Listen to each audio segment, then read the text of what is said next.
হুম, hello বন্ধুরা। গাড়ি হইতেছে 2006 মডেল, 26 সুইচের লাইন নাই, ব্যাটারি নতুন লাগানো হয়েছে। এখানে সবগুলো চেক করলাম, এদিকে সব ঠিক আছে।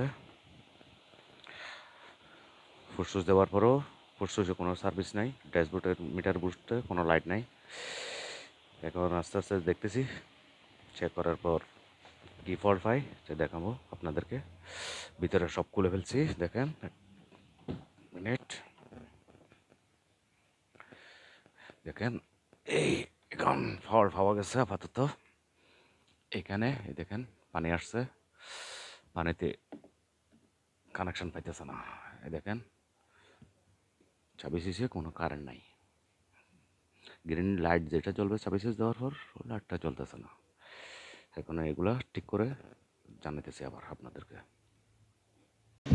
ইনশাল্লাহ। এখন গাড়ি স্টার্ট করে ফেলছি, সম্পূর্ণ ওকে।